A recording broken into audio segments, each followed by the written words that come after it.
Hola amigos, bienvenidos a su programa Los Cuentos del Tío Pepe.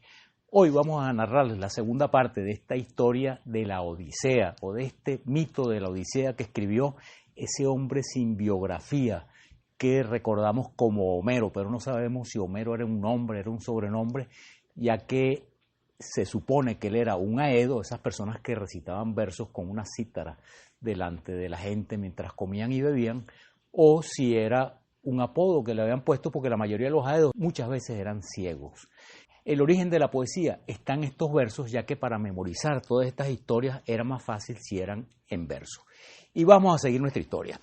En la primera parte del programa hablamos que Odiseo llega a la tierra de los feacios, ahí es recibido muy amablemente, y él cuenta todo su periplo por el Mediterráneo. Y ese fue el programa anterior, todo ese periplo por el Mediterráneo. Y cuando él termina su narración, el rey de los feacios, que se llamaba Alcinoo, decide enviarlo a su isla Ítaca, donde él era rey, donde Odiseo era rey, y le prepara un barco con sus marineros y muchos regalos y muchos tesoros. Y Odiseo zarpa para Ítaca. Cuando él va navegando, le entra un dulce sueño. Fíjense, yo les he dicho que la Ilíada de la Odisea está llena de estos comodines, un dulce sueño, el canoso mar, el de los pies ligeros, el astuto Odiseo.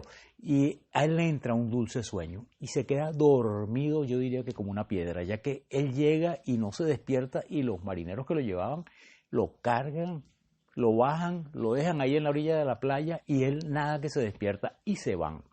Por supuesto que ese dios, el que sacude la tierra, Neptuno, Poseidón, que lo odiaba, cuando se da cuenta que llegó a Ítaca, se pone furioso y castiga a esos marineros que lo llevaron y convierte el banco en piedra y los ahoga a todos. Pero nuestro Odiseo se queda dormidito ahí en la playa de lo más tranquilo. Y cuando se despierta él no sabe dónde está. Ya le habían pasado tantas cosas, imagínense, desde los cíclopes, los lestringones, los lotófagos, tantas cosas que le habían pasado que él dice, caramba, ¿dónde estaré yo? Y se le aparece un muchacho.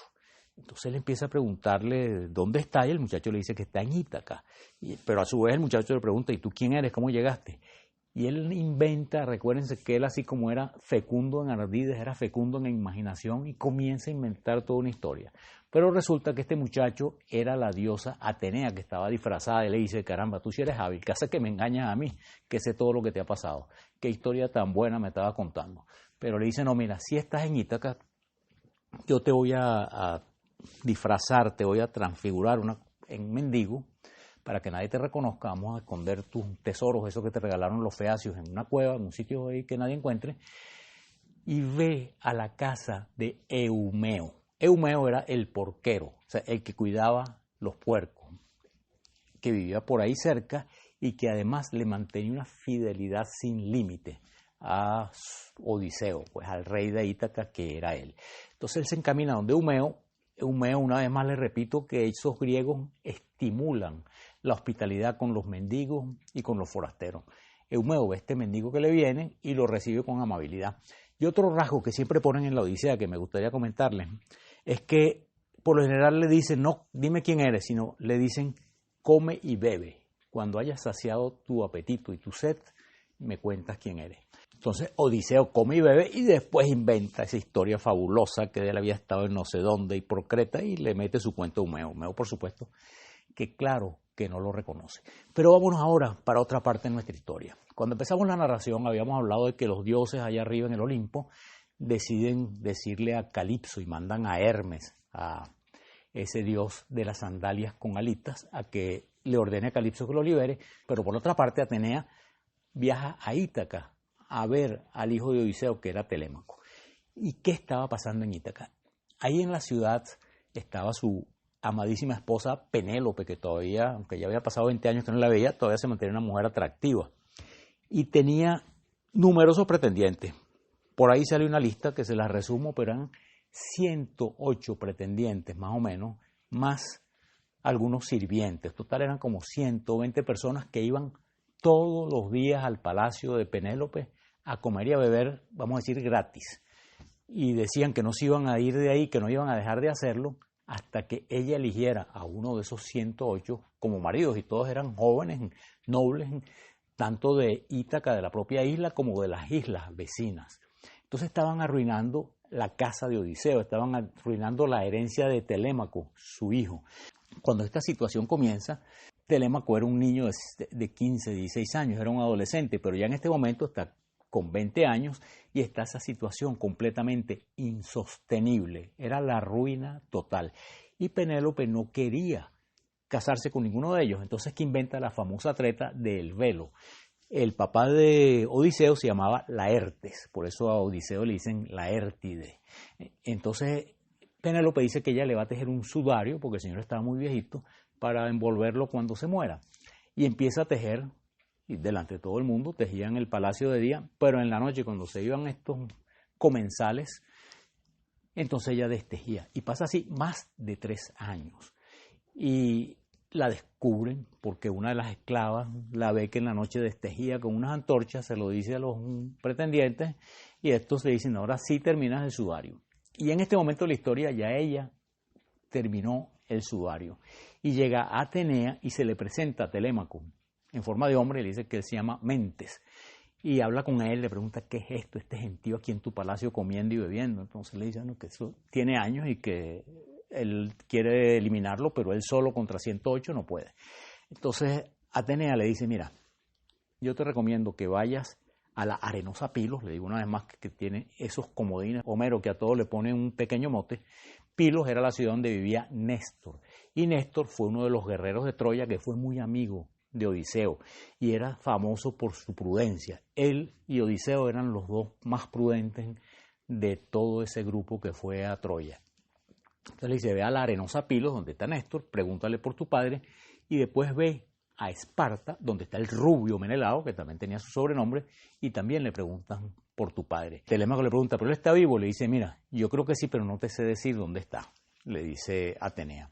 Entonces Telémaco va donde están los pretendientes se asombran de que ese muchacho que lo conocían de niño de repente se planta ahí y le dice que él mañana va a hacer una asamblea en la ciudad a la que están invitados todos los hombres. Al día siguiente se da la asamblea. Telémaco primero se queja de todos esos pretendientes, le dice que esos tipos están yendo todos los días arruinando su casa, arruinando su palacio, comiendo y bebiendo.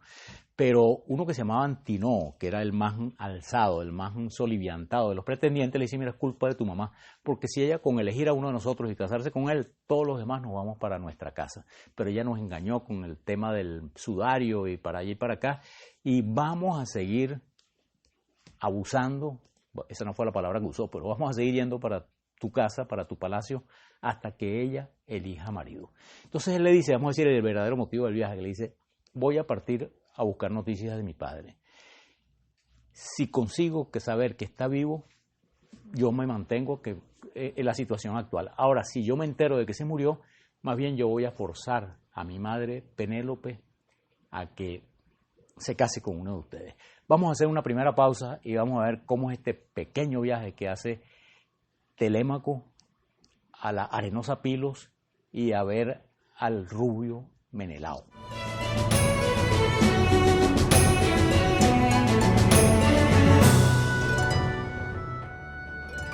Amigos, seguimos hablando de esta historia, de esta odisea escrita por ese hombre mítico que no sabemos si existió o no, Homero, ese hombre sin biografía. Y estamos hablando de que Telémaco se decide hacer ese viaje a la Arenosa Pilos y a ver al rubio Menelao para pedir noticias de su padre. En el pueblo nadie le presta apoyo, pero ahí había un anciano que se llamaba Mentor, que era muy amigo de Odiseo, y Atenea toma la forma y la apariencia de Mentor y va y le consigue el barco y le consigue unos muchachos, los mejores de la isla, que lo acompañen y que remen. Y él parte al día siguiente. De ese nombre, de ese caballero Mentor, viene nuestra palabra mentor, alguien que lo guía a uno, porque Mentor fue guiando todo el tiempo a Telémaco en ese viaje.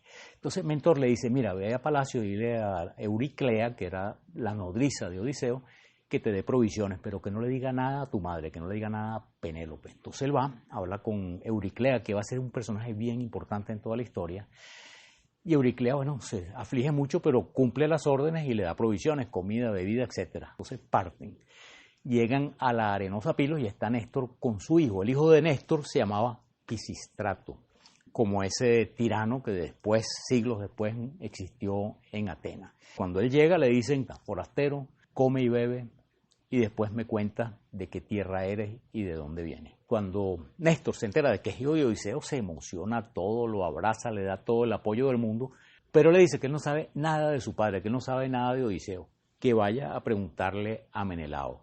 Pero manda a este hijo Pisístrato que lo acompañe. Entonces se van los dos muchachos, que eran más o menos de la misma edad, y se van a Esparta, que era donde estaba Menelao. Les recuerdo que Menelao estaba casado con Helena, antes llamada de Troya, que fue la causante de toda esta tragedia, de la guerra de Troya y de estos tumbos que está dando Odiseo por todo el mar Mediterráneo. Ellos se le presentan, los dos muchachos. Enseguida Menelao se da cuenta de que son muchachos nobles y él le pasa por la cabeza que se parece a Odiseo. Pero cuando llega Helena sí le dice a Menelao, este tiene que ser hijo de Odiseo, este es igualito a Odiseo. Entonces él le dice que sí. Bueno, se abrazan, lloran. Menelao se recuerda mucho de Odiseo. Recuerden que la guerra de Troya fue para buscar a Helena, que estaba en Troya. Entonces Menelao le dice que él sabe que Odiseo está en una isla con la ninfa Calipso, pero que él quiere regresar y Calipso no lo deja, que eso fue lo último que él supo 2 años atrás, que su padre estaba vivo. Entonces Telémaco sabe que tiene que regresar a Ítaca, pero Atenea le advierte que tenga mucho cuidado porque los pretendientes estaban preparando una emboscada en un estrecho antes de llegar a la isla de Ítaca. Estaban en una nave, un poco de gente escondida ahí, de guerreros, para cuando él llegara asesinarlo. Atenea le dice, no, vete por otra costa del otro lado y ve a casa de Eumeo, donde precisamente estaba su padre Odiseo. Odiseo, siempre hábil, siempre inteligente, él se da cuenta que viene alguien y que los perros no ladran. Entonces él dice, este es alguien conocido porque los perros no ladran. Y cuando llega, se para Eumeo y lo abraza y le dice, Telémaco, qué bueno que llegaste y tal. Y Odiseo, se pueden imaginar la emoción. 20 años, él no veía a ese muchacho desde que era bebé y lo ve ya crecido, hecho un hombre. Entonces comen los tres y al día siguiente Telémaco le dice a Eumeo que vaya al palacio y le diga a su madre Penélope que él ya regresó y que está bien. Cuando se va Eumeo, entonces Odiseo toma su apariencia, que Telémaco se asusta cuando ve a aquel hombre. Miren, yo les digo que se imaginen Odiseo, por lo que vamos a ver en la historia y por lo que hemos visto. Debe haber sido así, un hombre súper fuerte, debe haber sido un hombre fuerte y enorme, pero con el atributo de que además era sumamente inteligente. Entonces cuando se le pone ese hombretón ahí, que él creía que era un mendigo, y le dice, yo soy tu padre, bueno, se abrazan, lloran, etc. Él le dice, mira, pero yo no quiero que nadie sepa todavía quién soy, porque yo tengo que preparar cómo voy a castigar a esos insolentes que están abusando de mi fortuna, de mi palacio y que pretenden a mi mujer. Él vuelve a tomar la forma de mendigo y cuando regresa Eumeo no se da cuenta que haya pasado nada, pero ellos ya tenían su plan. Y el plan era que Telémaco se iba a ir adelante, que después Odiseo se iba a ir con Eumeo al palacio a mendigar para ver la situación por dentro, para verla desde adentro y preparar, por decirle así, su venganza o su castigo. Entonces se va Telémaco y se van, a las pocas horas se van Odiseo y Eumeo. Y esa es una de las escenas más enternecedoras de esta historia, que cuando él llega, él había tenido un perro que él había criado que se llamaba Argos, Odiseo. Imagínense, ya el perro tenía 20 años, que es una edad avanzadísima para un perro. Sin embargo, cuando él está llegando con Eumeo, el perro está echado ahí ya viejito y cuando reconoce a Odiseo, mueve la cola y levanta las orejas. Odiseo lo acaricia, pero Argos fallece al poco tiempo. Homero, o el Aedo que escribió esto, dice, entonces la parca de la negra muerte se apoderó de Argos después de que tornara a ver a Odiseo al 20º año. Entonces muere el perro y ellos siguen a palacio. Están estos pretendientes ahí, de los más abusadores, comiendo y bebiendo. Pero vamos a hacer una última pausa y vamos a ver entonces cómo fue esta venganza de Odiseo.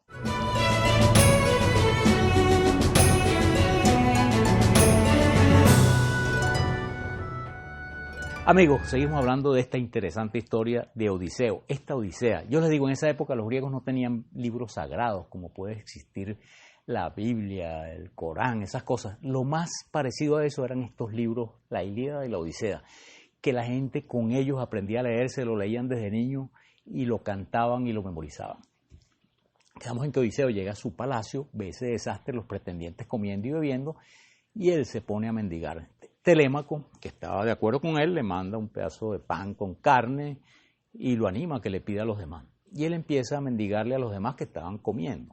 Y muchos de ellos le dieron, pero Antinoo, ese que era el más alzado de todos, no le da nada. Entonces Odiseo, con su forma de mendigo, le dice: tú no eres capaz de dar ni siquiera de lo que no es tuyo, que estás comiendo y bebiendo a costas de otros, menos darías de lo tuyo. Eso, por supuesto, para un noble como era Antinoo, que se lo diga un mendigo, era una gran ofensa. Y entonces Antinoo se pone furioso y agarra un escabel, pues esos banquitos que usan para poner los pies, y cuando va caminando Odiseo disfrazado de mendigo, agarra el banco y se lo lanza y se lo pega por la espalda. Pero repito, Odiseo era un tipo así, todo fornido, y el banquito le pega y él ni se inmuta, sigue caminando. Y se sienta ahí a comer, pero llega otro mendigo que se llamaba Iro, le decían Iro, y ve que hay un mendigo en su puesto y reta a Odiseo. Le dice que se vaya, que si no lo va a golpear y le va a hacer no sé qué. Y Odiseo le dice: chico, pero si aquí hay para los dos, quédate tranquilo. Pero el Iro se solivianta tanto que los otros nobles, los otros pretendientes, se divierten mucho y le dicen: sí, que peleen, y el que gane es el que se queda, el que pierda que se vaya. Y los obligan a pelear. Miren, les repito una vez más, lo fornido que era Odiseo. Cuando van a pelear, que Iro pensaba que era un viejo decrépito con el que iba a pelear, y Odiseo se medio arremanga y se le ven el torso y se le ven aquellos muslos fortísimos, el Iro se asusta que lo tienen que empujar a que pelee. Y Odiseo piensa: lo mato de un golpe o lo dejo herido, mejor lo dejo herido porque si no pueden sospechar de mí. Y cuando se le acerca a Iro, le mete un golpe, dicen que por aquí, por el cuello, y lo deja knockout y lo arrastran para afuera. Y bueno, lo felicitan. Y llega uno de los pretendientes, que era, vamos a decir, el mejorcito, que se llamaba Anfinomo, y le dice cosas muy bonitas a Odiseo. Y Odiseo se da cuenta de que él es un buen hombre. Y le dice: mira, Odiseo está por llegar. Yo te recomiendo que te vayas, porque si te encuentra aquí, no vas a contarlo, te va a matar a ti también. Pero Anfinomo no hace caso. Penélope a todas estas se da cuenta que está un mendigo y que ha oído hablar de historias y que ha oído hablar de que ha visto a su esposo Odiseo. Entonces lo manda a llamar, pero Odiseo le contesta que él va a ir es cuando se vayan los pretendientes a dormir.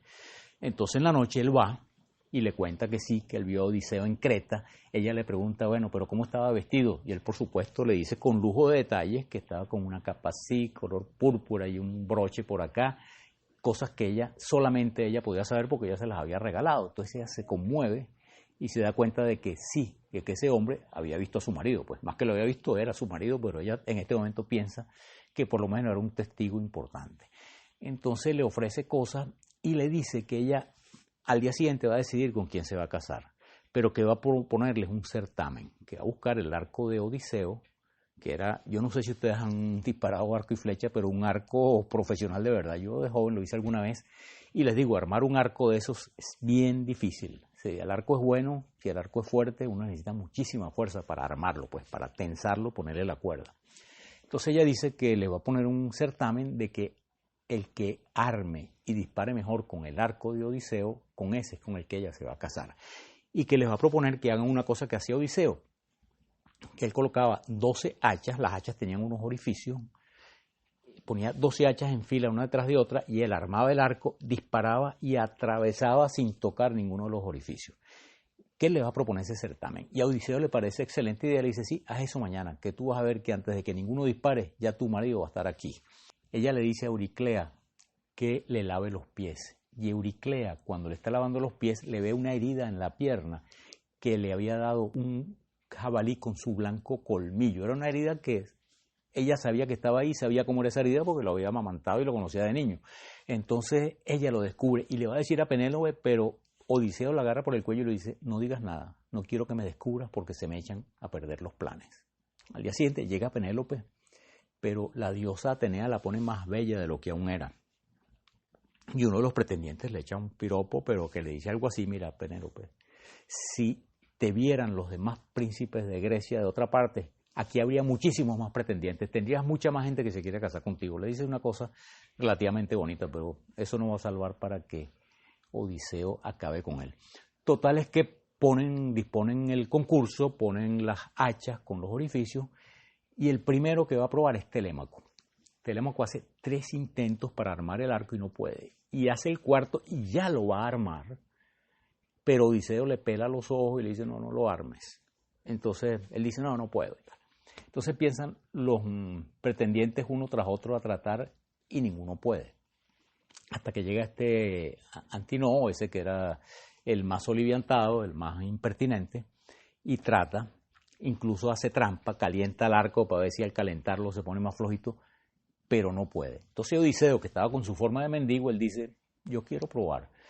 Pero los otros pretendientes sienten que es una ofensa, que como si ese mendigo logra hacer lo que ellos no pudieron y los iba a humillar. Telémaco lo apoya y llega Odiseo con su forma de mendigo, arma ese arco con la mayor facilidad, coge una flecha, la dispara a través de los 12 anillos, de los 12 orificios de las hachas, y con la misma agarra otra, y a este Antinoo, el más alzado, le dispara, le atraviesa la garganta y comienza a dispararle a todos, a los 100 y pico de hombres que estaban ahí. O sea, previamente le ha dicho Telémaco que se llevara todas las armas. Y además había hecho que se llevaran a las mujeres, a Penélope, y las encerraran en sus habitaciones. En la sala solamente estaban los pretendientes y Odiseo, con las puertas encerradas que nadie podía huir.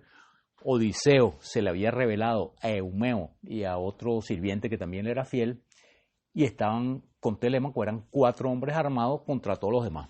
Odiseo se gasta todo el carcaj disparando y mata varias decenas con la flecha. Y después el combate es, bueno, a espada y puñales, pero vamos a decir, estos estaban mejor armados que los otros. Y al final los extermina a todos. Él manda a llamar a esta nodriza de él, Euriclea, y le dice que busque a las esclavas, a las que eran más malucas, a las que eran cómplices de los pretendientes, y que vengan, que limpien la sangre, que recojan los cadáveres y se los lleven. Y él de entonces manda a llamar a Penélope. Entonces va Euriclea y le dice, mira, tu marido llegó, está allá abajo, era el mendigo que estaba disfrazado. Y ella, no, que mentira va a ser ese. Entonces ella baja y ve ya a Odiseo transformado, pero todavía tiene dudas. Ya dice, este es alguien que me está engañando. Si Odiseo era astuto, ella era más astuta todavía, como podemos ver con todo ese truco de el manto, el sudario de Laertes y esas cosas. Ella más bien lo quiere poner a prueba, le dice, bueno, ya no sabe si él es, no es, y Telémaco le dice, pero no vas a abrazar a mi papá. Y ella, bueno, ¿por qué no dormimos y vemos mañana? Entonces ella le pone como una trampa, como diríamos en mi país, como una concha de mango, porque le dice, bueno, yo voy a mandar a que muevan el lecho de nosotros y lo pongan de aquí para allá o de allá para acá. Y había una particularidad de ese lecho que lo había construido Odiseo, que era inmovible. Entonces Odiseo le dice, ¿cómo lo vas a mover? Si eso lo construí yo con un árbol que no sé qué y tal, y eso no lo puedes mover. Entonces es que ella se da cuenta de que ese sí es su marido, entonces sí lo abraza. Y para terminar el cuento con una historia muy feliz, le voy a leer una frase de la propia Odisea. Después que los esposos hubieron disfrutado del deseable amor, entregáronse al deleite de la conversación. La historia continúa un poco más porque Odiseo visita a su padre Laerte y todavía tienen otros conflictos, pero lo dejamos aquí con esa frase de que después de haber disfrutado del amor, se dedicaron al deleite de la conversación. Bueno, esa era la historia que les quería contar y ahora vamos a nuestra acostumbrada sesión Educando a nuestros padres. Educando a nuestros padres. Miren, la principal enseñanza de toda esta historia de Ulises, creo yo, que es que él escoge entre ser inmortal y joven para siempre y vivir con una ninfa voluptuosa todo por la eternidad. Él prefiere volver a su casa, vivir con su esposa, ver a su hijo y vivir con su familia. Lo que nos enseña es que nuestra vida, aunque sea efímera, es muy valiosa y vale la pena vivirse. Y esa es la recomendación que les hago en este Educando a nuestros padres. Vivamos nuestra vida a plenitud, que vale la pena.